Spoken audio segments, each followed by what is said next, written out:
Vale, estamos. Bueno, pues muchas gracias a todos los asistentes porque hemos visto la película Marcor de Federico Fellini de 1973. Un saludo también a la gente que nos veis en YouTube por el canal de la Escuela MBT Espacio Escénico y por el canal Cine vs. Pelis.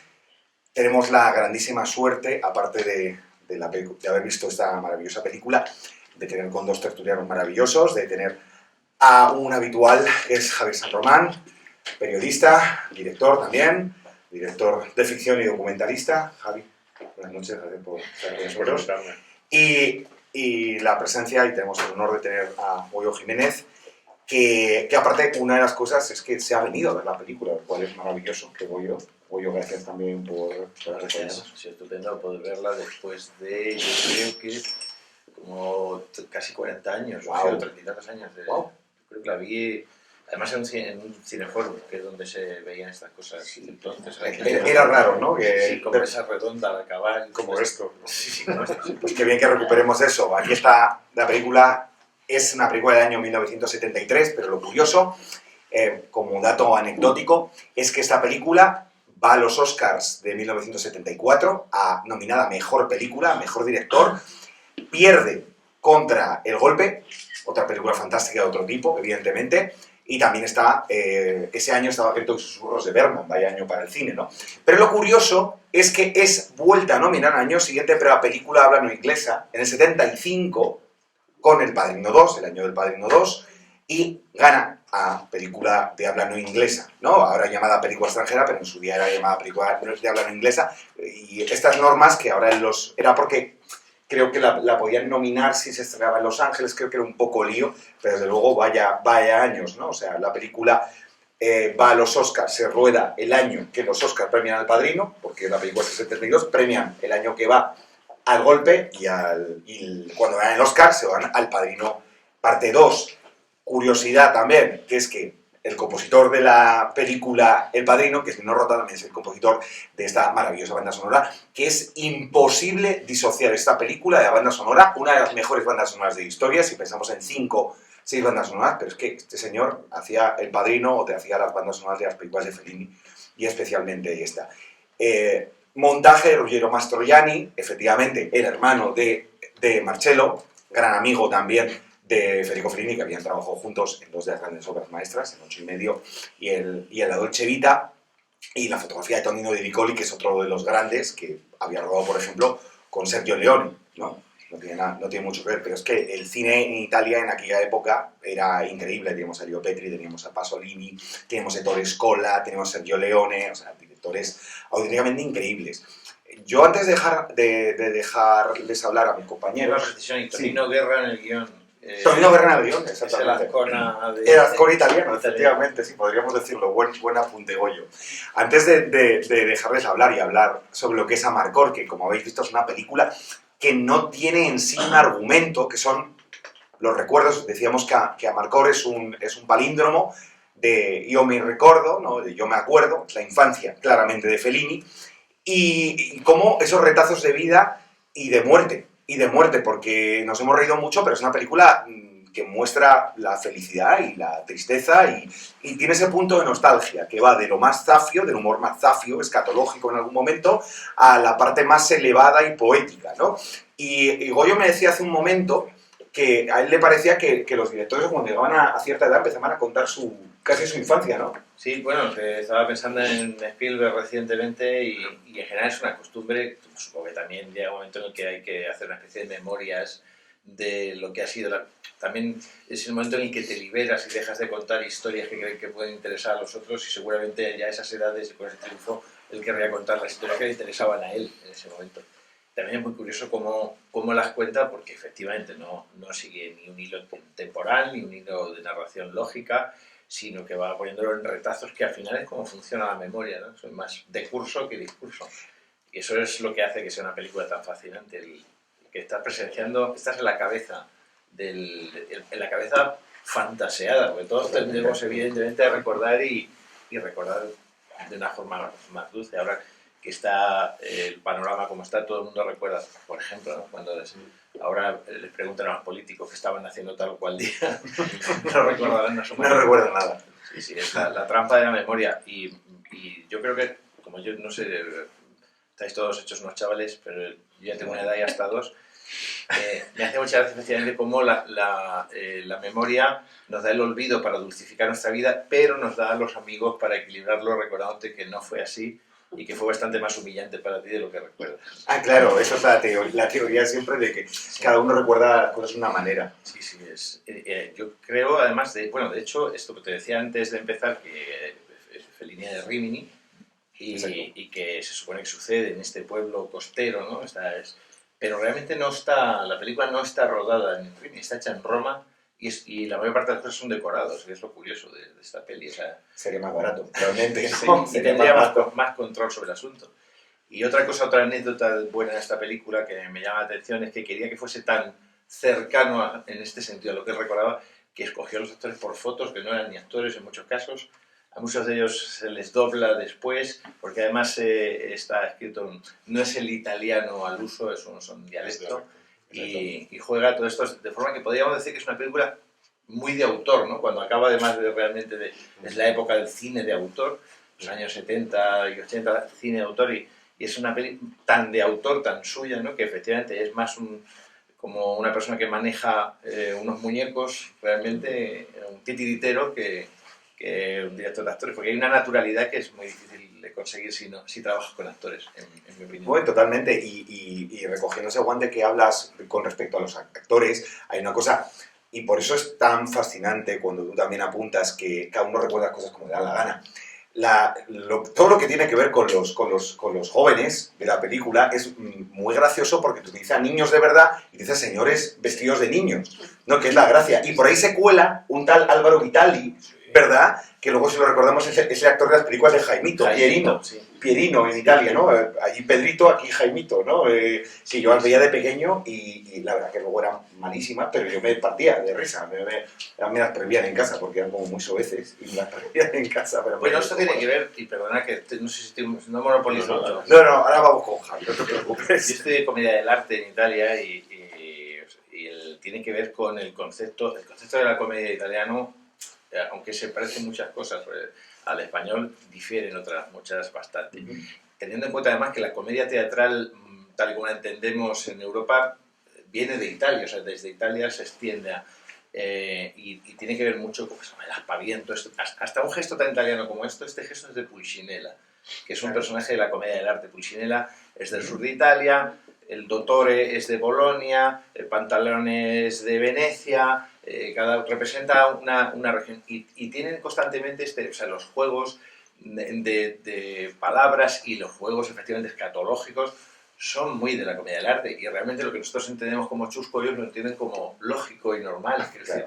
Pero también en este sentido te diré que Shakespeare está lleno de pedos, de culos, de cacas y de pises, y el Quijote, o sea, que esta grandeza de combinante. Recuerdo que el Quijote se caga por el bálsamo de Fierabras, y el propio Don Quijote se caga encima con el bálsamo de Fierabras, ¿no? Tomándolo porque se descompone. Entonces está lleno la Celestina. La comedia renacentista, la comedia europea, la comedia mediterránea está llena de escatología y de reflexiones muy intelectuales y conviven perfectamente. Evidentemente esto a los alemanes les cuesta más, pero seguramente pues son unos estreñidos. Está bien, está. Por cierto, antes le quiero hacer una pregunta a Javi, pero antes veis que traer a Goyo es la persona idónea para hablar de esto. De hecho, cuando Goyo y yo nos conocemos en un festival de cine italiano, empezamos a hablar de comedia del arte. Y dije yo, pues Goyo, o sea, ven a ver a Marcor, ven a charlar sobre Marcor, creo que es la persona indicada. Javi, hablando un poco de lo que es Amarcord y de lo que influye, ¿no? Porque luego es una película... es el propio Luis García Berlanga, que era amigo de Fellini, hablando de Rafael Azcona, que es su guionista, evidentemente, es el que él menciona, le pregunta, bueno, una película actual que te gusta, y dijo, para mí la mejor película que hay en ese momento, en los años 70, es Amarcord, ¿no? Influye, digamos que yo creo que entre Berlanga y un poco Fellini se influían, y luego Woody Allen, claramente, Woody Allen, antes de Annie Hall, hasta Días de Radio, sobre todo, ¿no? ¿A ti qué te transmite? ¿Tú crees que es una película que pone un punto y aparte, que es tan influyente en esos directores que estamos hablando? Creo que Fellini es muy influyente. Yo no diría que esta es la más influyente. Yo diría que es 8,5 en todo caso. Sí. Por ejemplo, Woody Allen le imita más en el Recuerdo una estrella, ¿no? de 8,5, ¿no? que de hecho 8,5 ahí es donde se hizo el psicoanálisis. Yo creo que aquí está un poco diciendo, te voy a enseñar mi pueblo. Y te voy a enseñar mi pueblo como yo lo recuerdo. Es decir, porque yo tengo una teoría, y es que los recuerdos no existen. O sea, lo que existe es la manera de evocarlos con nuestra imaginación. De hecho, hay veces que pasa eso, que te cuenta un amigo cómo pasó algo y le dices, pues nos pasa así. A lo mejor como tú crees que pasó, tampoco pasó, ¿no? Y cada vez que lo recuerdas es distinto. Y esto me hace pensar que Fellini, él lo ha dicho no existe un libro de memorias, existe un libro de artículos suyos que yo tengo que es muy súper interesante, Fellini por Fellini, os lo recomiendo. Y ahí dice que es que él no ve los límites entre la fantasía y la realidad. ¿De qué está hablando la gente cuando habla de la realidad? Porque la realidad no existe, porque todo el mundo tiene sus filtros de la imaginación y de los sentimientos, ¿no? Me parece un lujazo que tengamos este coloquio con un cómico porque creo que hay algo muy importante en el cine de Fellini en relación con la comedia, ¿no? Porque él era un hombre depresivo, aunque no lo parezca. De hecho, algunos de sus rodajes los tuvieron que parar porque tenía problemas mentales, por ejemplo, La Strada. La Strada se tuvo que parar porque él entró en crisis y todo esto. Y él utilizaba la comedia para salir adelante. Él decía que la vida es una tragedia para los que sienten y una comedia para los que piensan. Y creo que se ponía a pensar, a tomar distancia de las cosas para verlas con humor y así poder superarlas, ¿no? Y esto es algo que, curiosamente, yo veo en la vida de muchos cómicos. Es una constante. Todavía en otra entrevista hablaba de eso, efectivamente del humor como herramienta, mecanismo de defensa ante precisamente una visión trágica de la vida. Bueno, tampoco, sin ponernos pedantes, desde Aristóteles hasta aquí hay una delgada línea roja que separa la tragedia de la comedia, que al final, muchas veces cuando lo definimos en esto de la comedia es tragedia más tiempo, quiero decir, cuando ya... Yo no estoy de acuerdo en eso, porque el drama es, o sea, te muere el gato y es el drama, el momento, el pathos de descubrir que se te ha muerto el gato. Cuando recuerdas la muerte del gato lo puedes hacer de una forma trágica y si empiezas a hacerlo como un mantra acaba derivando en comedia porque pierde el sentido. Y en ese sentido lo que me parece muy interesante lo que dices de la fantasía para derivarlo a la comedia, porque a todos nos sabe mejor una anécdota si tiene un final divertido, si tiene un broche. Todos escuchamos la anécdota con un final que como que sana precisamente del dolor de aquello, ¿no? Cuando tú recuerdas a alguien fallecido o alguien que ya no está, intentas evocar siempre los momentos más agradables. Es curioso cómo hay tantos cómicos que han tenido vidas trágicas, ¿no? Sí, ahora, por ejemplo, se estrenó la de Eugenio. Eugenio, efectivamente. Donde hemos vuelto a ver eso, nada más, pero lo hemos visto en Lenin. Lenin, sí, de Von Fosse, sí. La de Andy Kaufman también. Sí, que eran gente bastante depresiva, estos cómicos, claro. Robin Williams, por ejemplo, también tenía problemas. Y si vemos el documental Jimmy Andy, protagonizado por Jim Carrey, vemos que Jim Carrey, bueno, tiene muchos dramas. Está lleno de ellos, sí. Pero vamos, yo que trato con ellos y constantemente, es verdad que es una forma de defensa y en general lo que busca la gente en un espectáculo o en una película de comedia, lo que busca precisamente es mirar la vida con una óptica que no conlleve un resultado de dolor, ni un resultado de pathos, ni de agonía, ¿no? Sino que tenga una salida de emergencia. Al final es eso, es una salida de emergencia. De hecho, es curioso porque cuando vayas a ver el espectáculo hablo de esto. Por cierto, iré a ver su espectáculo. Claro, lo tenéis todos los sábados, de mañana mismo. Pues no quiero parecer tampoco ahora pedante, pero está todo vendido, así que... Pues venga, la semana que viene. Yo voy la semana que viene. A la vuelta de la Semana Santa. Si me llamáis, está todo vendido hasta final de abril, prácticamente. Ya te escribiremos y ya nos dirás cuándo podemos ir a verte. Si no, lo hacemos aquí. Pues nada, Maravilloso. sí, Maravilloso. Pues una de las cosas que la ciencia descubrió es que la sonrisa, la proctorrisa, viene como un reflejo del miedo de los primates. Cuando, por ejemplo, los chimpancés, que son los que más se nos parecen, cuando temen ser agredidos, muestran, se supone, ¿no? Se especula con el hecho de que cerrar los dientes sea una señal de no voy a morder, de no voy a agredir, pero ante el miedo, el acto reflejo del gran primate es hacer esto y mostrar las palmas de las manos. Esto lo explica Desmond Russell en El mono desnudo, y a mí me parece muy interesante porque siempre que veo un presentador que se enfrenta al público siempre dice buenas noches. O un político. O un político. O un político, los políticos hacen mucho esto, ¿no? ¿Verdad? No tengo nada que ocultar, digo un político. Pues sí, y es toda esta gestualidad, y es miedo, ¿no? Eso es lo que dice de la depresión, del miedo, de la angustia, y cómo la risa es un... En todas las películas de terror que se precien como tal, siempre tiene que haber un bromista. Sí, por supuesto. Siempre tiene que haber un bromista, que es el que acaba muriendo tercero o así. Bueno, sí, Scream muere en la segunda parte, el bromista. Pero fíjate aquí que es una de las cosas que me llama la atención de la película porque es en pleno fascismo. Claro. Pero ¿cómo está tratado el fascismo? De una manera O sea, grotesca. claro, porque hay muchas maneras de leer lo que era el fascismo, ¿no? Y la de Fellini es totalmente entrañable. Sí.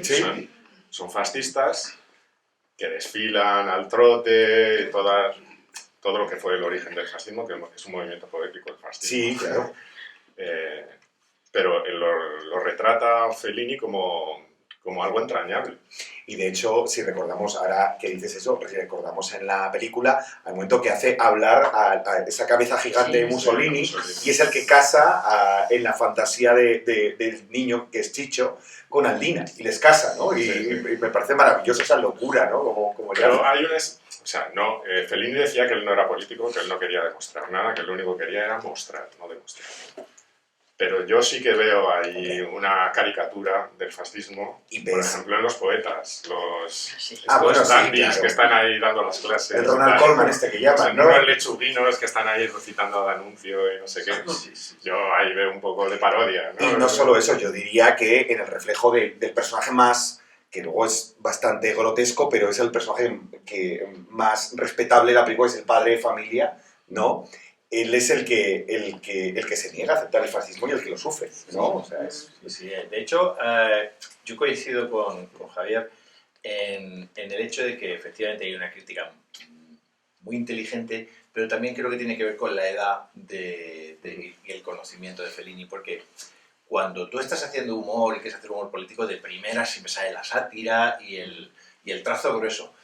Pero aquí él va incluso, efectivamente, creo, comprendiendo no solo a los fascistas, a los curas, a los maestros de la escuela, a toda la ranciedad, al abogado preocupado por mostrar su pueblo, al que le insulta, le tira nieve y todo esto, se ríe de la naftalina, se ríe pero lo hace con una vista ya de persona mayor que entiende a los personajes, que empatiza con ellos y se pone en su piel, no en el trazo chusco, ¿no? Y eso es lo bonito, no es una sátira fácil, no, me parece que es mucho más... O sea, tú lo puedes interpretar como quieras, una cabeza de un dictador hecha de flores, que mueve su boca, se puede interpretar como una burla tremenda, un insulto tremendo o un ensalzamiento. Y es lo que tienen las dictaduras muchas veces, que son paródicas en sí mismas. Chaplin también lo hizo. sí, claro.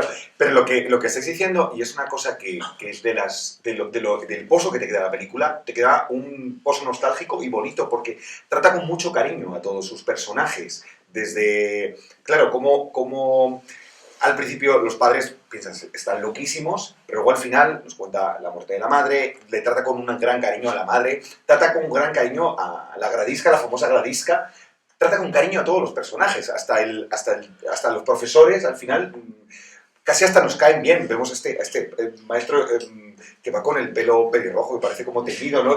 Que parece como un góngora, ¿no? O sea, Sí, como no... Entre un góngora y un Valle Inclán. Sí, una mezcla extraña, ¿no? Él, que se declaraba muy cristiano, aunque no era un hombre religioso, se declaraba cristiano por amor al prójimo. Y es que no hay malos en las películas de Fellini. No hay malos. Nunca. Ni siquiera Zampanó. Zampanó en realidad es una víctima de sí mismo. Sí, Siempre lo he dicho, el final es terrible y todo eso. O sea, Zampanó es un bruto. Es un bruto, pero porque no conoce otra cosa. Pero, Y no sabe querer, no sabe amar, ¿no? Y es un poco lo que pasa a los personajes de Fellini, ¿no? Sí, yo además vuelvo a recuperar la frase que has dicho de no demuestra, sino que muestra. O sea, si es que no está alejándolo de la realidad, los que tenemos una edad para ver, yo que se ha hecho catequesis o trata con este tipo de cosas.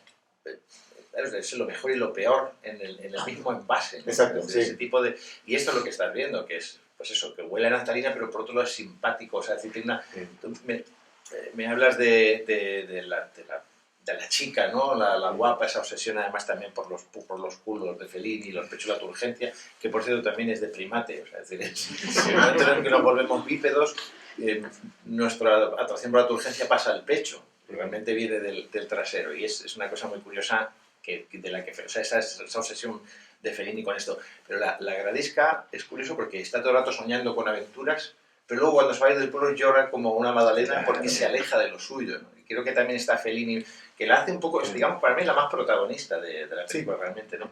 Que está viendo Boyest, a Gary Cooper. Boyest, efectivamente, Gary Cooper. Maravillosa película de la época y está viéndolo y está soñando con esas aventuras, teniendo esa especie de erotismo con la aventura, con el viaje, me quiero ir de aquí, me gustaría... Y luego al final llora como una Magdalena cuando se tiene que alejar de sus raíces, en ese momento en el que se va, que creo que Fellini está diciendo, con ese final de película, decimos, no hay estructura, hay otro tipo de estructura. Correcto. Bueno, lo de estructura es una manera de llamarlo, en realidad. Claro, pero sí hay una ese apagarse de la infancia, ese apagarse de la memoria, cuando va cerrando diafragma ahí, da la sensación de que efectivamente se va apagando la memoria, el recuerdo justo ahí. Y curiosamente, eso, ahora que destacas eso, termina en un gran plano general con un paneo, ¿no? Que es como un retrato, como un mapa de todo lo que has visto, todos los personajes te los pone ahí. Y lo que estáis diciendo vosotros dos, no juzga, te los pone otra vez y otra vez son les manini, que aquí, ¿cómo lo llamaban? El dientes de león son aquí, ¿no? Sí, Villanes, ¿no? Es que es un dialecto complicado, es de la Emilia Romana, Romagnolo, ¿no? Claro. Y por eso dice, y empieza como termina la película. Sí, claro, ese es o sea, que tiene otro tipo de estructura, tiene lo que... o sea, esta especie de lo que se llama en comedia un running gag, es decir, vuelve otra vez sobre la primavera que va a llegar, ¿no? Y volviendo al tema del fascismo, hay otro chiste muy sutil también, que es el del tío de la moto. Ah, sí, bueno, total. Va pasando por ahí, que es una especie de signo de puntuación, punto y aparte. Exacto. La moto, ¿no? Pero yo creo que esto también tiene que ver con esos poetas que inspiraron el fascismo, los futuristas, claro, Marinetti y tal, que sale también en lo del transatlántico, sí. la admiración por la máquina. ¿Cómo era aquello de un Ferrari más bello que la Victoria de Samotracia, ¿no? Todo eso lo decía Marinetti, sí. Y creo que lo está metiendo ahí un poco también de... Estamos en la época de esto, del culto a la máquina. Claro, ese momento de los coches, las carreras también. Lo del transatlántico está clarísimo también, ¿no? Claro. Está el ciego ahí. ¿Cómo es? Hombre, claro, es genial. Y cómo ahí la película se vuelve poética en ese momento, de que está aquí en ese momento. He visto una relación con una película de Terry Gilliam, de repente la cabeza me la ha traído Eric el Vikingo. Que la primera película de Terry Gilliam. Cuando están en el Drakkar y todos están viendo algo mágico porque creen en Valhalla y todo esto, exacto. Y el cristiano no puede verlo, ¿no? Esa ceguera del cristiano dice, ¿pero qué veis? No ves, que está el dragón y no sé qué, y el otro no puede verlo porque como no cree en esa mitología, no lo tiene delante, ¿no? Pues al final están todos, es eso, efectivamente, ¿no? Como el ciego que no puede ver la máquina, por cierto, ¿no? La nave que va. Bueno, gran película. O sea, es una película para mí infravalorada de Fellini, y la nave va, que yo creo que es como si nos montáramos al barco, ¿no? Es como si nos quieres montar al barco. Efectivamente, ¿no? Que está también. Y ha habido un momento, fíjate, he recordado, y el tiempo que ha pasado, que yo me estaba esperando cuando en el funeral, como dice, la yegua solo tiene un problema, es cuando suena el silbato del tren, se asusta. Sí, exacto. Y cuando el funeral está pasando y hay una barrera que está levantando con un silbato del tren, estaba todo el rato esperando porque sería como eso, ¿no? Como que en el funeral de la madre no hay nada más doloroso que suceda algo cómico, sí, tremendamente cómico en un funeral. Y yo recuerdo en ese momento lo estaba esperando y hasta me quedé decepcionado como cómico porque pero más eso. Por Dios, si te lo has aprovechado, ¿no? pero si lo piensas esto, sí que hay un momento que te rompe eso y tiene toda la lógica del mundo, que es que pasamos al interior del coche y los niños están haciendo muecas. Sí, ¿Qué es lo que harían en la vida real? Los niños en la vida real, claro. Exacto. En un funeral. ¿Quién no se ha reído en un funeral alguna vez? Y es que es verdad. Niños y adultos, ¿no? O sea, se buscan una parte y empiezan a hacer... Y lo necesitas, lo necesitas. Es otra vez lo mismo, es la reacción al miedo a la muerte, se transforma en risa. Totalmente. Por cierto, quiero destacar el tema, toda la importancia que le da Fellini al sexo en la película, pero no de una manera... Lo que decías tú, no es que sea vulgar, sino que es parte de la vida, es un pueblo, evidentemente, y cómo los episodios que pasan por el sexo, como habla de sexo sin ningún tipo de pudor y con mucha comedia, ¿no? Como desde el cura que le pregunta si se tocan, aparte me encanta con el tipo este que cuando llega y tú te tocas y dice, hombre, con esas ojeras yo imagino que si te tocas, ¿no? Parece la relación que no yo termino de ver, pero bueno, me parece maravillosa, ¿no? Y al pobre engominado le caen todas las cosas malas, ¿no? El meado, sí, exactamente, hace la broma. Es curioso porque yo recuerdo haberme confesado y el cura me preguntaba qué había hecho y me decía cosas que yo desconocía. Podríamos decir que en mi primera lección de sexología me vino un confesionario y decía, no sabía que se podía hacer eso, pero gracias por el dato. En cierto sentido, es verdad, cuando estaba diciendo, y tenían esa tendencia, muchas veces cabrosa, a decir, pero haces esto y esto otro y tal. Entonces me hace gracia porque en el fondo hay una ingenuidad tremenda. Claro. Porque luego no sabe qué hacer con los pechos de la estanquera. Exacto. Es en el fondo pues es esta cosa de la adolescencia de... Esa es una de las secuencias más famosas de la Bueno, yo creo que es icónica. Por cierto, hoy creo que es porque Carmina me dijo, oye, tú en tu película Cuba 77 era un homenaje a Marcor, porque los que lo recordáis, pues Sí, hay un momento parecido. Y la verdad es que eso es como cuando hablas de cosas que te influyen, pero no sabes que te influyen. No lo pensé en el momento, pero digo, es verdad, tiene mucho que ver con Amarcord. Bueno, y desde aquí saludo de la Lanza, que es una actriz maravillosa, que me dio eso en la película, ¿no? Pero es curioso porque los que todavía hemos llegado a una educación sexual mucho más represiva, pues yo ahora mismo hablo con la gente joven, o lo ves y dices, Dios, qué envidia. claro, Que aquí ha corrido aire y ha despejado el tufo de... Pero es verdad que cuando tú, claro, entiendes un concepto que ahora, por suerte o por desgracia, se fuma, que es el morbo. claro. Claro, ya no porque existe. cuando hay tanta libertad, el morbo, sobre todo en un pueblo, ¿no? Ese ambiente morboso de la represión, de esconder, de tal, de irse a una estatua y ver sexualidad en la estatua. Esto es como una broma que decíamos, que estoy en un programa de divulgación histórica, y digo, claro, es que en el barroco se masturbaban con Rubens. Pero es verdad, veía cuadros. tiene todo sentido, vamos. Entonces es verdad que hay un momento en que tú ves muchas veces la sexualidad en elementos cuanto más la reprimas, y es esto, ¿no? Un concepto que ahora mismo cuesta encontrar en el cine, porque del que está lleno el cine de Fellini, de ese morbo sexual, Exacto. fruto de la represión, ¿no? Y por cierto, su querencia, y esto me lo podéis poner, Javi, me lo puede responder, es una cosa de Fellini, el dignificar a la mujer grande, ¿no? A la mujer con curvas, a la mujer oronda incluso, y exuberante. No normativa. No normativa, bueno, de Rubens, ¿no? Claro, pues de Rubens. Ahí está, ¿no? Que es peculiar hasta para esto, ¿no? Bueno, esa era su fantasía erótica, Claro, por eso la lleva. pero muy valiente por todo ponerlo esto ahí, ¿no? es el mundo de Fellini. Estamos, como decías tú, estamos dentro de la cabeza de Fellini y esas son las mujeres que le gustan a él.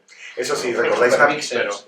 Supermixer, hay otros modelos, pero no son los que le gustan. Hay una película que la recordaréis, no sé si por ahí la conocéis, que se llama La ciudad de las mujeres, ¿no? Protagonizada por Marcello Mastroianni, de Federico Fellini, que son mujeres de todo tipo, ¿no? Que es el hombre ahí, como sería la fantasía de Fellini. Hay una cosa que dice en el libro que me parece impresionante, que es que él dice que muchas veces elige a los actores por la cara que tienen. O sea, que él dice, la cara me lo tiene que decir todo. Y si encuentro, hago casting, y aparece una cara expresiva que me comunica cosas, ya busco la manera de la que sea por meterlo. Incluso llego a cambiar un personaje para poder meter a ese actor ahí. ¿En esta película, en Amarcord? No, en general. Él está hablando de lo importante que es el casting para él, porque él es un hombre de circo. O sea, Totalmente. Y él, en el circo va lo grotesco. He tenido la suerte de conocer a los Colombayoni, Sí. a los payasos de Fellini y poder bueno. trabajar con ellos. Y además es muy curioso, ¿no? Porque efectivamente eran dos tipos que sabían muchísimo de comedia y como anécdota no se hablaban. Eran dos primos y no se hablaban nunca. O sea, de hecho pedían siempre que si es posible los alojasen en hoteles diferentes. Solo se hablaban en el teatro y era sublime lo que pasaba entre ellos en el teatro, pero después es que se odiaban a muerte. Y yo, que estaba haciendo un poco de meritorio en una gira que hicieron, intentaba todo el rato preguntarles por Fellini y todo esto, y me miraban con una licencia, ¿no? Como enfadados, ¿no? por ser solo conocidos por esta cosa, ¿no? Los Colombayoni conocidos por esto. Pero tiene que ver, efectivamente, tú los veías y son este rostro, y vuelvo a entroncar con la comedia del arte, que es una comedia de máscaras. La comedia italiana se entiende más en la visual, es una comedia gestual, el humor anglosajón, el juego de palabras, el calambur, o sea, esto sí que diferencia, por ejemplo, los textos de Shakespeare, que están llenos de bromas, de doble sentido, tal. Aquí hay unos cuantos también, ¿eh? Por ejemplo, sí. Es curioso que el tonto del pueblo que está hablando hace justicia se llame Giudezza, que suena a justicia, suena a seguridad, o sea, hay como bastantes juegos de palabras, pero es el gesto, ¿no? Es esta cosa de la gestualidad del rostro, y son gente que realmente no interpreta, es que sí. Es que son Claro, obsesivos, Son pues, obsesivos por su pero cara. es que es deliberado. Él hacía Sí, sí, muchos bueno, castings para Es elegir muy a la los herencia del neorrealismo, ¿no? Porque Sí. Fellini no es un neorrealista, pero es obvio que le influye el neorrealismo, ¿no? Y que yo diría que Fellini es como la evolución del neorrealismo, porque Fellini coge todos los postulados de mostrar la vida tal y como es, de intentar ser poco artificioso, pero luego le lleva a la fantasía y mete toda la fantasía ahí en medio y por eso le hace tan grande, ¿no? Bueno, estos Bueno, ese es un eterno debate, pero para mí no es No, neorrealista. es que no lo es. O sea, él empezó en claramente. el cine trabajando para Rossellini Sí, exacto. y él dice que él aprendió a hacer películas con Rossellini. Pero ni siquiera La Strada, que se considera... Pero no es neorrealista. Claro, pero es la Italia devastada por la guerra, los caminos polvorientos, Pero pero para los empezar, solares... Incluso Gelsomina tiene ese punto soñador que no tendría el neorrealismo, ¿no? Que el neorrealismo es bastante deprimente en general, o sea, y es necesario, ¿no? Pero ves a De Sica, a Rossellini, son directores que aparte buscan mucho más esto lo decía Carlos Aguilar, una no estética, cosa que no estoy de acuerdo, pero sí entiendo lo que quiere decir. Fellini es puramente estético, o sea, visualmente es primoroso, o sea, como está filmado, hay varios momentos, pero como está filmado la noche del barco, o sea, es primoroso. Y el agua es plástico, no sé si... Sí, es cierto. Impresionante eso. Yo la primera vez que lo vi no me di cuenta. Sí, es plástico. Me lo dijeron y la siguiente vez dije, Es plástico. Sí. Un neorrealista no haría eso. No, pero es que vuelvo a decir que el neorrealismo es un momento puntual en un país de máscaras, en un país de exabrupto, en un país de ópera. Estamos hablando de un país que define un tipo de ópera per se, que es la ópera italiana, que hace que en otros países se escriba en italiano, porque la ópera realmente... Fellini es un director de ópera que está dirigiendo... De hecho, la importancia de la música, de la partitura en sus películas, porque está haciendo una obra total, ¿no? Lo que entendemos por ópera realmente es una obra total, ¿no? Y él está construyendo utilizando todo lo que tiene a mano. Mares de plástico, naves, no sé qué, fantasías, culos, para hacer esa ópera. Yo, fíjate tú que me hace mucha gracia porque siempre que me recuerda mucho a Richard Corben, a estos cómics voluptuosos, urgentes, exagerados. Es que él es un caricaturista. Totalmente. Y lo que hace es eso, es caricaturizar la realidad. Totalmente. Y ahora que hablabais de orquesta, y tiene también otra película, que están saliendo todas, Ensayo de Orquesta, también que directamente está dirigiendo una orquesta, ¿no? Sí, y es de estos... Como hay directores o hay películas de directores que no se entienden si son música, como Alexander Nevsky, es decir, que de hecho también claro. Hay películas que sin esa partitura no son nada. Y es verdad que a Fellini le despojas de esas músicas que, fíjate, además definen lo que estamos hablando de no ser neorrealista, porque son músicas como muy cotidianas, pero de repente empiezan a derivar en circo, o sea, ese toque que tiene de circo constantemente y nos rota, es decir, circense, ese toque de teatralidad enorme, empiezan con una normalidad, con un instrumento sencillo, una flautita, pero empiezan a hacer ese crescendo, a hacer ese aparataje y se convierten en algo, una parafernalia, que el término es interesante pensar en lo que es una caricatura, porque cuando tú le pides a un pintor que haga una caricatura de alguien, exagera todos los rasgos, pero luego ves el resultado y reconoces enseguida quién es. Oye, es que tenemos muchas cosas muy interesantes que decir y también quiero dejar que vosotros preguntéis en algún momento, porque seguro que también vuestras preguntas van a ser muy interesantes y como veis, no voy a traer a mejores tertulianos que tienen tanto que aportar, no de la película, sino de cultura en general, y nos estamos enriqueciendo, yo el primero. Pero quiero preguntaros, esto siempre lo hacemos, me voy a poner en plan García ahora, como que grandes del cine, y quiero preguntaros por vuestra secuencia. Yo me dejo la mía favorita, al final tengo 3 o 4 y como me la pisaréis alguna, pues así tengo siempre alguna, ¿no? Y vuestra secuencia favorita. Javi, ¿cuál es tu secuencia favorita de la película? Solo una, ¿puedo? Claro, es que eso, tenemos que elegir solo una. Bueno, pues a mí me valdría cualquiera de la plaza, de noche, que va todo el mundo a dar el paseo, ¿no? Y se cruzan, se saludan, todo eso. Porque fluye la vida, ¿no? Y a mí me encanta eso porque además yo lo he vivido, yo también soy de pueblo, soy de Ávila, que es como si fuera un pueblo. Y hay una plaza allí con soportales también, donde la gente hacía eso, se iba, se saludaban y tal, a mí eso me parece maravilloso. Y luego todo eso termina en la entrada del cine, que es donde está este tío, Ronald Colman, lo llaman, ¿no? Ronald Colman. Que está ahí como anunciando la próxima película que se ha vestido de Humphrey Bogart. Sí, es maravilloso, qué personaje, ¿no? Y todo eso Claro, todos van ahí a ver a la Gradisca, pero... Que el paseo de la Gradisca y los niños persiguiendo la Gradisca, ¿no? Y por otro lado, que de pueblo es lo de ponerle mote a alguien para definirle y no recordarle por su nombre, sino por el mote, ¿no? Yo recuerdo concretamente uno de un pueblo de Galicia, no voy a decir cuál para que no identifiquen, que era la guapa de lejos. Muy bueno. Es buena, tú, ¿no? Muy Es poético, la muy, guapa de lejos. muy feriano. Y por cierto, cuando hablamos de la Volpina, Volpina, que es el Bulpi, Claro. evidentemente. no se traduce, pero bueno, Pero se, se entiende. se entiende cuando el mote de la Volpina, ¿no? O sea, Sí, yo, fíjate tú, evidentemente cuando vi la película estaba muy cerca de la adolescencia y todo lo relacionado con la tensión sexual no resuelta me gustaba mucho la película, esa diversión constante. Pero ahora que ya estoy más cerca de la edad provecta, de repente me he dado cuenta, ¿no? de una secuencia que a mí, que es el hospital con la madre. wow, es que es muy es que Ese es momento muy en el que dura. la madre, que Dura. está, que sabemos, que aunque no haya visto la película, está pintándola, porque yo he estado en un hospital de niño, en un hospital de los duros, de esos de Claro. monjas, de camas, en una nave compartida, recuerdo ver a mi padre allí, y ese momento en el que la madre está más preocupada por cómo se comporta el hijo con el padre, y que el padre, que está destruido, pero está hecho en una educación de hombre, Claro, de esa época exacto. que le impide manifestar nada, se va a la ventana para que no le vean ese dolor que tiene y empieza a hablar del jardín y todo esto para que... Es muy bueno. Me parece que, o sea, fíjate, es la menos excesiva porque está seria en ese momento. Sí. Ahí no hay comedia, ahí no hay parafernalia, ahí no hay ópera, y ahí sí que hay un realismo que dices, hoy me recuerda esta forma de narrar con sencillez de los behavioristas, de observar y simplemente ir a la descripción. Y es curioso, ¿no? Como en una misma película puedes tener una cosa tan íntima y tan fabulosamente cinematográfica como esa. Totalmente.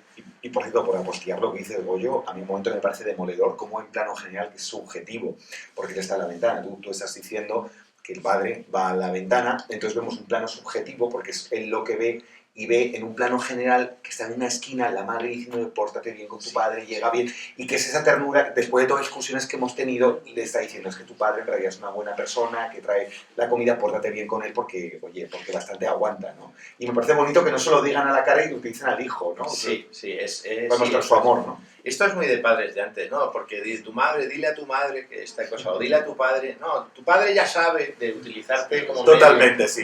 De hecho, medio, como medio. puro chantaje emocional, o sea, directamente que hacen nuestros padres. Pues claro, yo es que pensaba que ibas a decir uno de estos dos y yo entonces voy a decir dos porque para mí faltan dos, falta toda la película, pero voy a decir dos. La monja enana.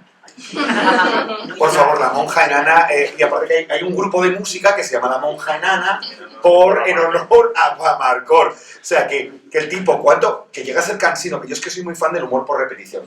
Eso es muy de los Coen, a ti que te encantan los Coen, a ti también. Pero los Coen repiten, los personajes dicen como 4 veces lo mismo y como Walter en el Gran Lebowski dice, ¿ves lo que pasa cuando das por culo un desconocido? Que está diciendo como 40 veces. Es una cosa que el primero que les pone es Mark Twain, repite un mal chiste, muchas veces se convertirá en un buen chiste. Exacto, yo estoy totalmente de acuerdo. Y aquí lo de Ivonne quiere una dona, lo de quiere una mujer. Claro, yo la vi, la primera vez que la vi doblada, que por cierto el doblaje es bizarro, pero tiene su diversión.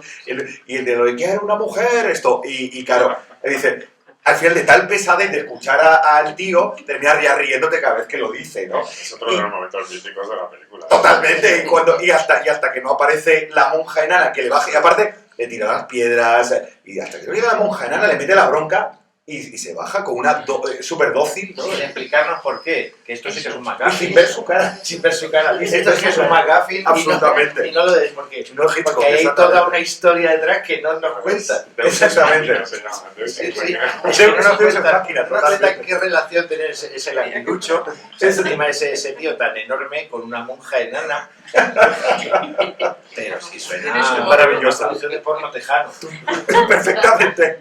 Y luego decir que yo siempre he sido muy fan, porque para mí, yo creo que los italianos o españoles nos parecemos mucho, los latinos al fin y al cabo, tenemos mucho esa cultura de la mesa, de esa comida,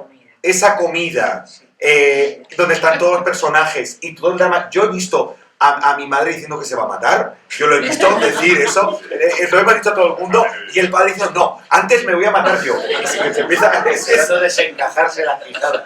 y hay un momento que me encanta cuando se empieza a golpear, dice, eres ridículo, se llama a sí mismo ridículo, ese momento, y luego llega, que si el vecino, que si le ha meado el niño en el sombrero, que le empieza a perseguir, todo eso, y al final cuando ya no puede más, ya dice, ya estoy harto, pega un golpe y se cae al suelo.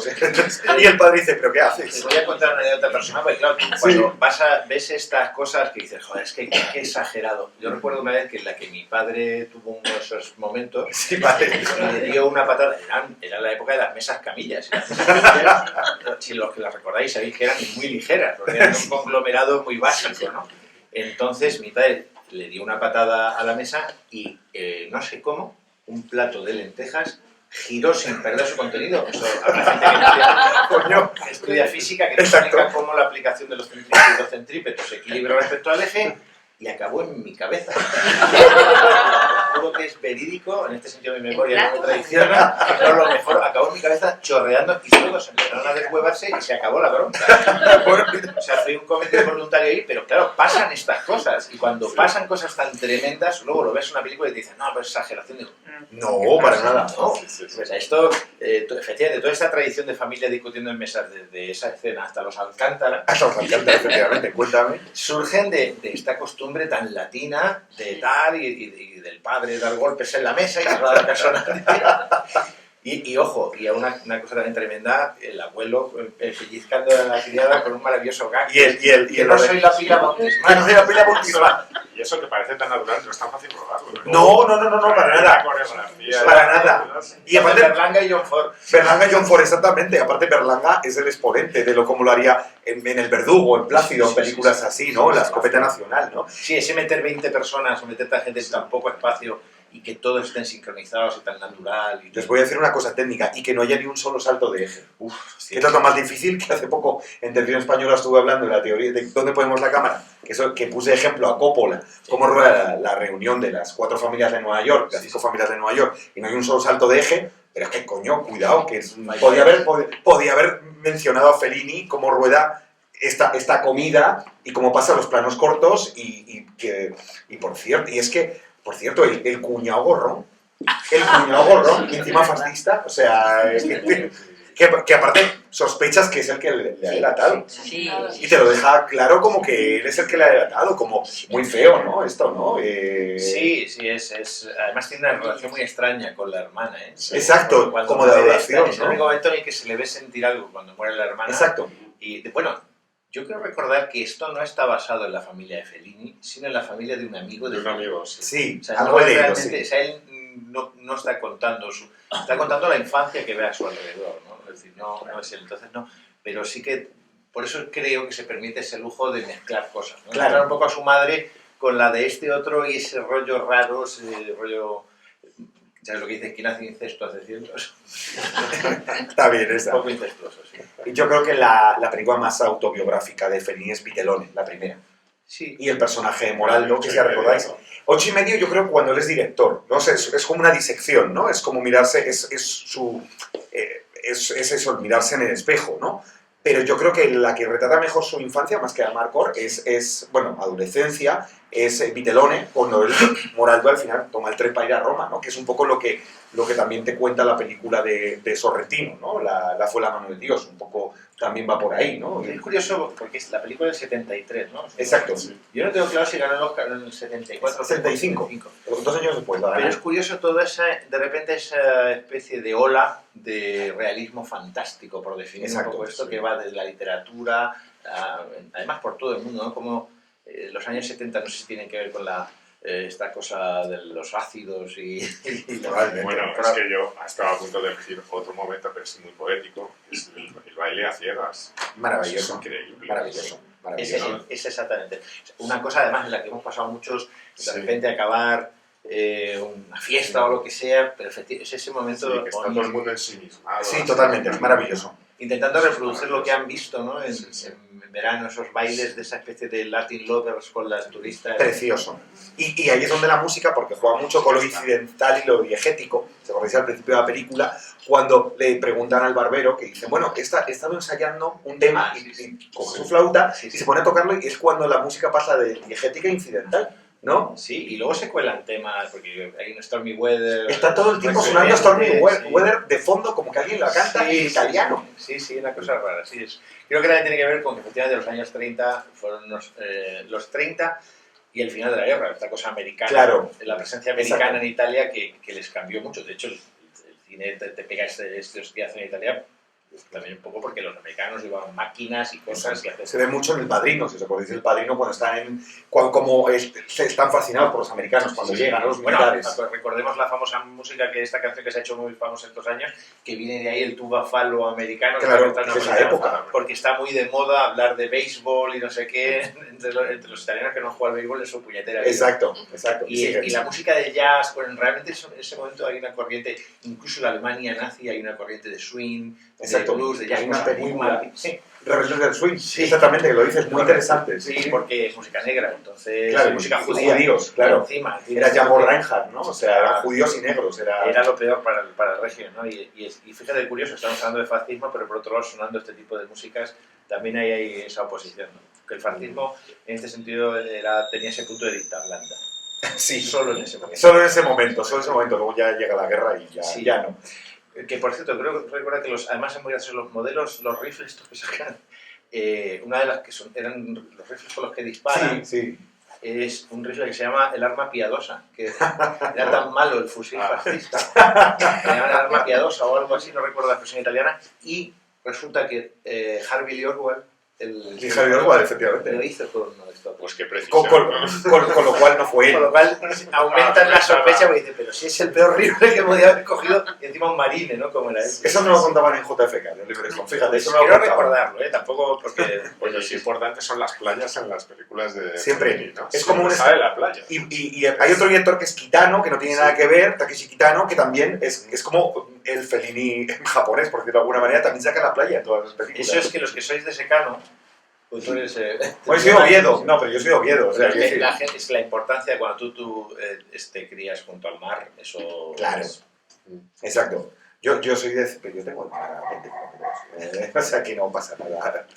Y bueno, antes nada, porque ya veis que esto se extiende mucho.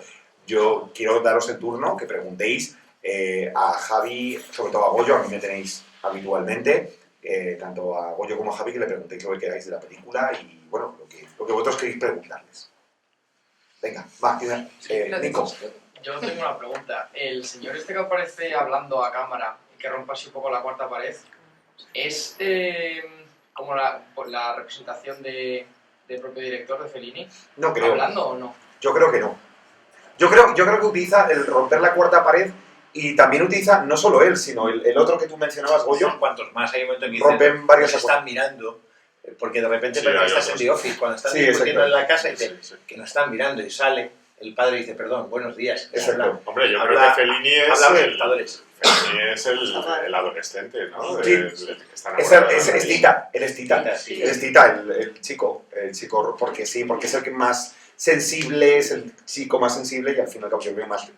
Yo no creo que sea. Yo creo que está jugando todo el rato a estar por lo de la teatralidad y el hecho de que utiliza decorados, que yo no sé si sale más barato de verdad irse al pueblo. Yo creo que es el más batido del pueblo. O sea, Seguramente, aquí por ejemplo el cochecito se hizo Plácido, ¿no? Plácido se Plácido, hizo en sí. Girona, Sí, exacto. en Girona, si no recuerdo mal. Exacto. Y se sale más barato irte a exteriores. Y creo que lo hace porque es una obra de teatro filmada. O sea, Claro. entonces esa teatralidad está presente en ese recordatorio, ¿no? Y además porque de repente da esa sensación de que ay, es que nos están mirando. Además no juegan al juego cinematográfico. No. No es este juego tan de nuestros tiempos, de hay una cámara justificado con un documental. No, es que nos están mirando. Hay gente que nos mira y nos está viendo y estamos quedando en evidencia. Y hay varios momentos recurrentes en este sentido de tener en cuenta que alguien está viendo todo esto, ¿no? Este personaje es interesante porque es entrañable la manera en que quiere como... Yo te veo muy así, yo creo que soy un personaje que harías muy Sí, entujado, ¿no? yo te veo muy así. Qué bonito es mi pueblo, mirar. Y cómo llega el tipo que se burla de él y ya al final dice, mira, oye, da la cara, chico, que es un cobarde. Es genial cómo lo rompen, cómo lo interrumpen al pobre hombre, que es el hombre más educado. Además, si me llega a cuentos, tú no es un corifeo que te está... Exacto, exacto. No, aparece. A mí me recuerda, creo que los caballeros de la tabla cuadrada, ya que estamos hablando de Monty Python, casi a la mitad, en varios momentos de la película, que aquí sí que es estructural. Sí, aquí Estás sí. viendo una película de la Edad Media, supuestamente, y de repente sale un profesor de Historia. profesor de Cambridge diciendo, en aquella época Arturo, no sé cuántos, tal, y a la segunda o tercera vez que sale pasa un tío a caballo y le corta Le corta la policía. Sí, viene la policía a mirar el cadáver. Hay una Y peli, eso la película resuena. Claro, exacto. hay una peli de Woody Allen que mete un coro griego. Sí, Poderosa Afrodita. Poderosa Afrodita. Muy y buena película. Que antes, está nada, que abra, rompe la Es cuarta Murray pared. Abra en el- no te en bebas el Coliseo. agua, no te bebas el agua. Don't Drink the Water, Don't efectivamente. Drink the Water también empieza con cosas. Exactamente. Exactamente, con hepatitis y diabetes. Hepatitis y diabetes, efectivamente. Y además hay un momento muy gracioso en el que están diciendo el coro, dice, la ignorancia, según dice Sócrates, la ignorancia no es sino el desconocimiento del bien. Dice, el otro día le intentaron atracar y se lo dijo a un atracador. Le rompieron la nariz. Total.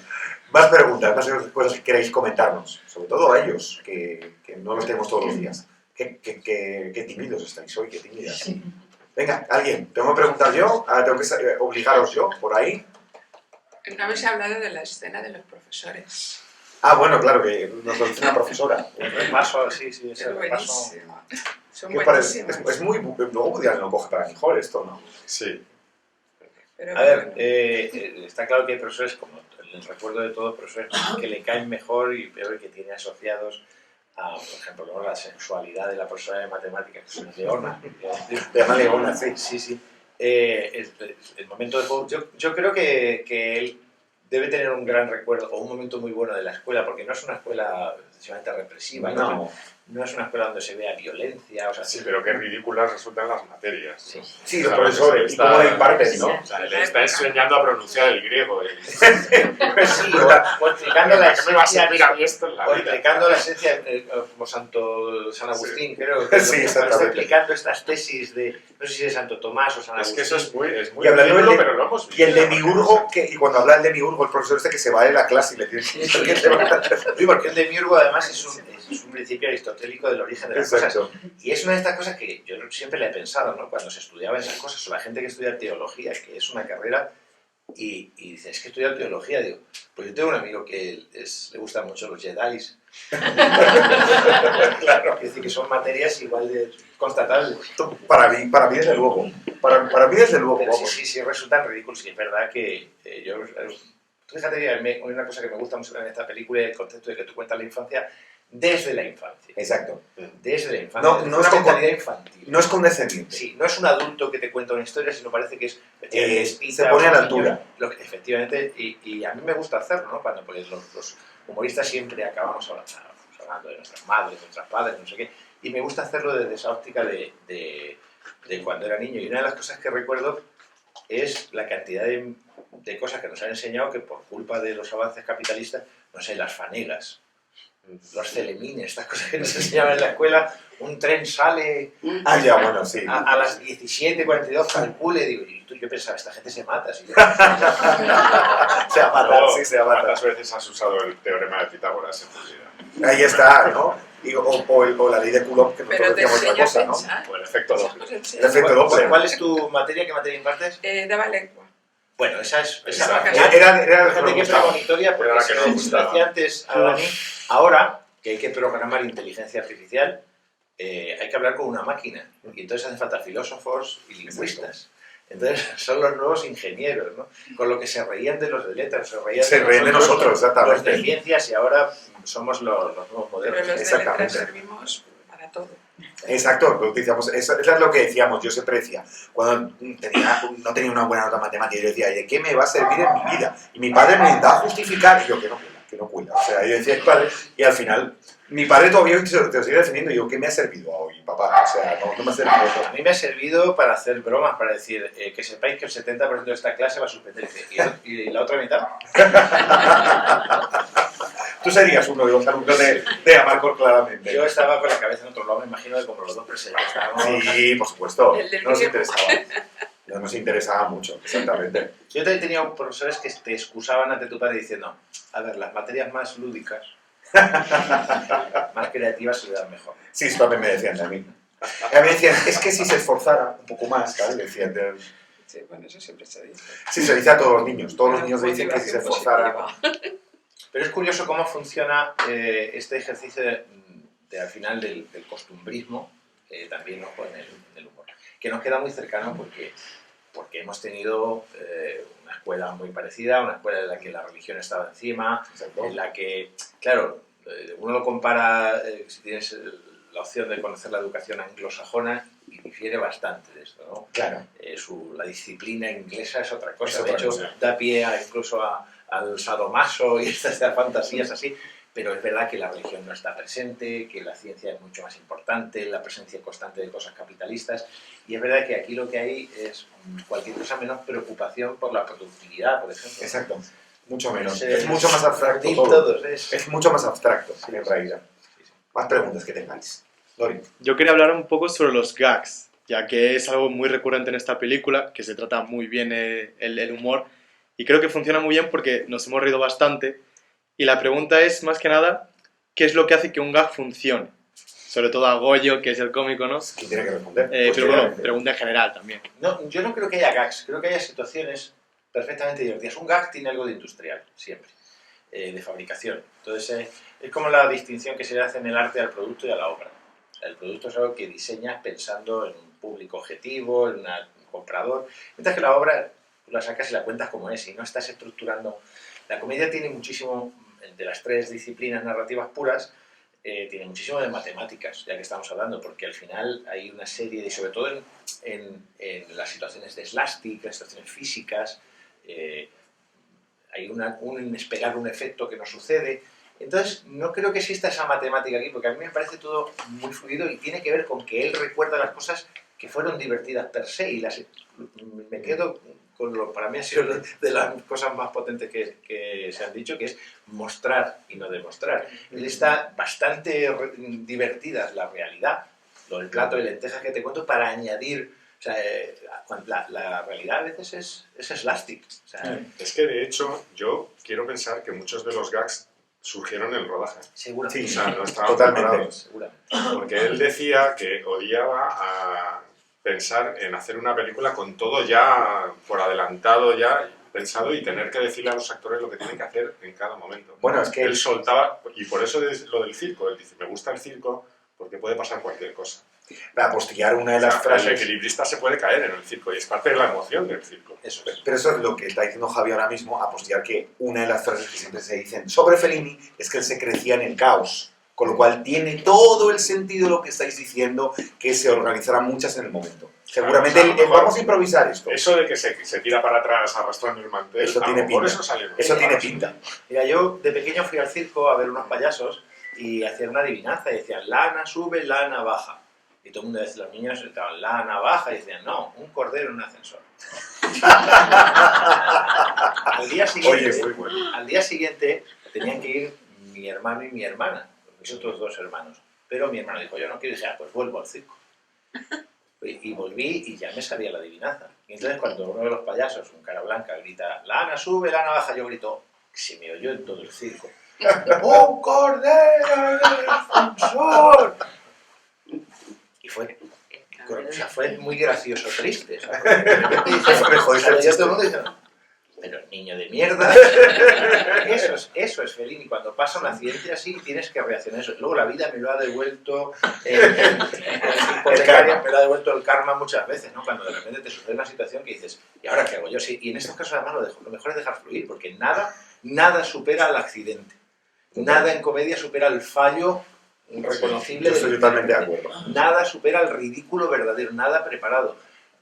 Luego hay comediantes maravillosos que te hacen creer que, ¿no? Porque también hay de eso. Son Claro, pero él buenos. decía que hacía el rodaje así, como un circo. Venga, salir ahí payasos esto es más o menos lo que tiene que pasar y tal, y Sí, pero hay que quiero ser jefe de pista. capturar lo que va a pasar. Claro, Hay que exacto. ser jefe de pista. Él era un Pero jefe tampoco de me gusta pista. transmitir a la Totalmente. gente joven la Un idea, domador.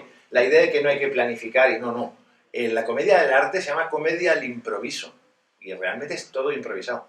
Pero no, está hecho por gente que tiene 17 salidas en su cabeza, pero 17, me quedo corto. Entonces, tú sabes siempre, tienes un plan B, C, D, E, F. Entonces, claro, tú para llevar un ser jefe de pista de un circo caótico es porque sabes hasta el último entresijo de dónde se sostiene la carpa, cómo abrir la jaula del león, etcétera, etcétera, etcétera. Y es verdad que hay muchas veces que dices, pues deja fluir. Sobre todo además cuando trabajas, en este caso, lo que hablabas del mantel. Trincas la cámara y dices, venga, haced. O sea, Claro. haced vosotros, yo no voy a...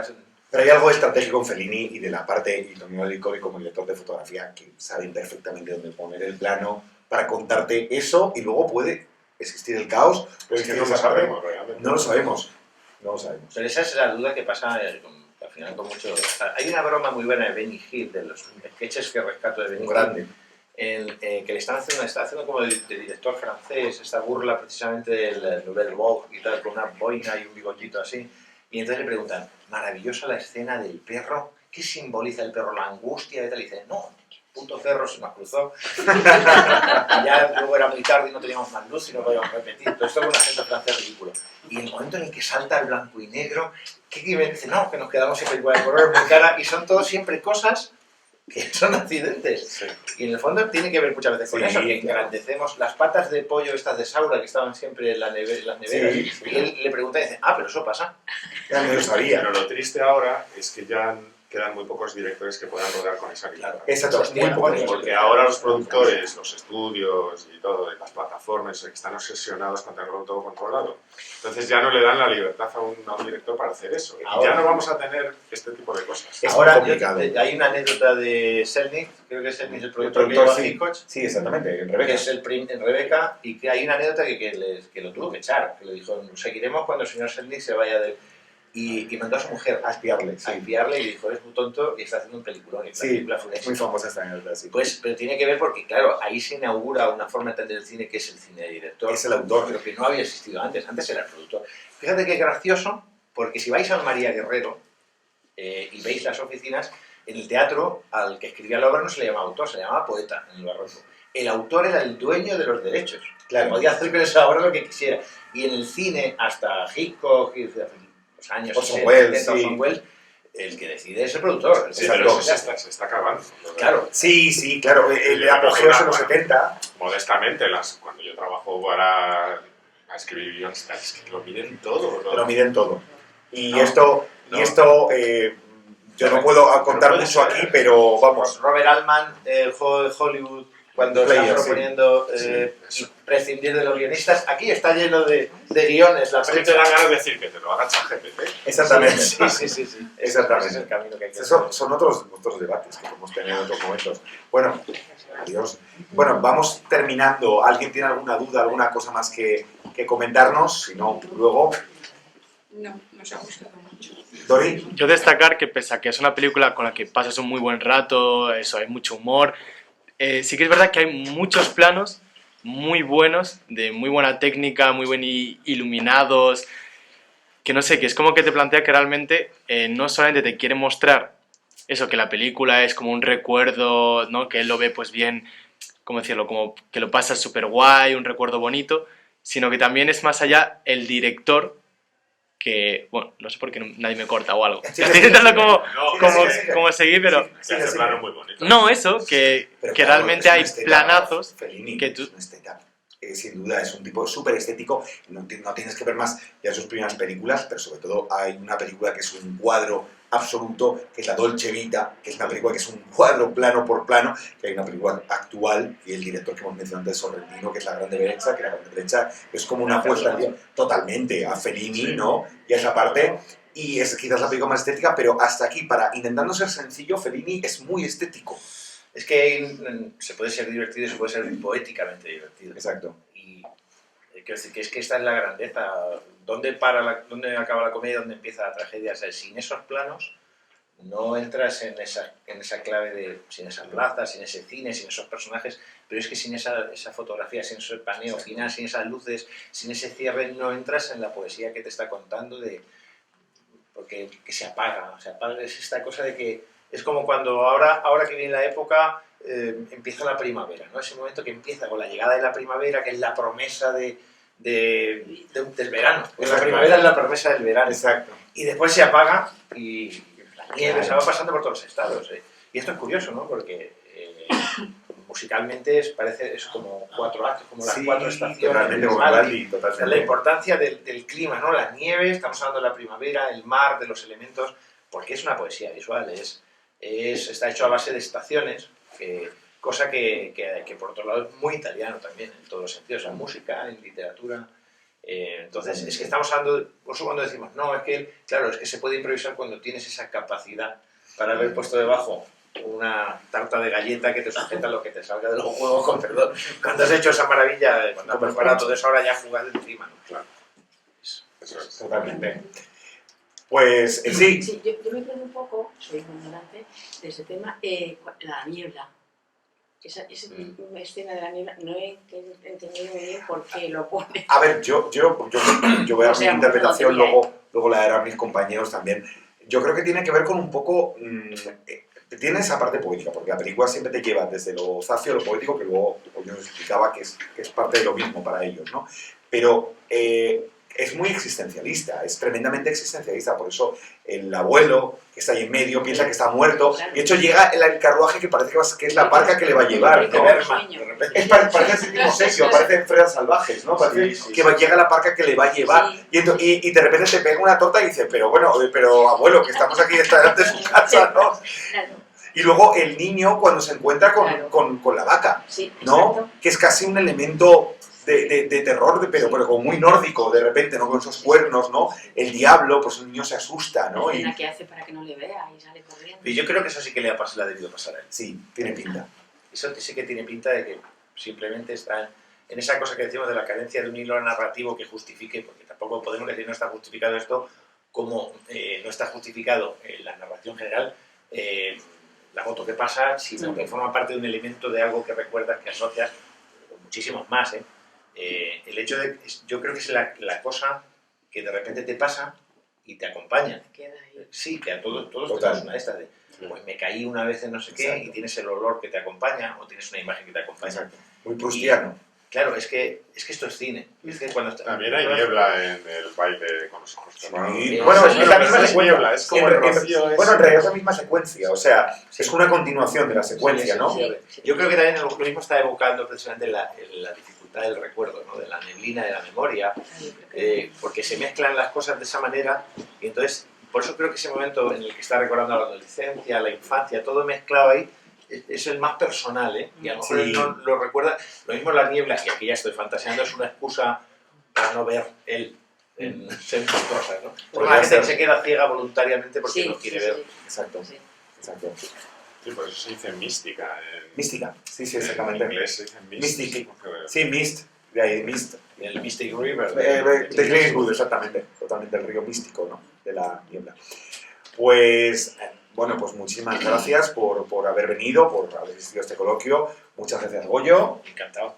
Muchas gracias, Javi. Encantado. Y nada, os saludamos desde para los que nos estáis viendo en los canales de YouTube, los dos que está, y animamos a la próxima a ver el próximo coloquio. Y a suscribiros, que no lo dice, pero... Bueno, gracias, Goyo. Gracias, Goyo.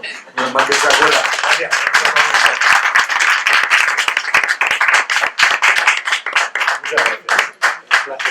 Oye, qué pasada, ¿eh?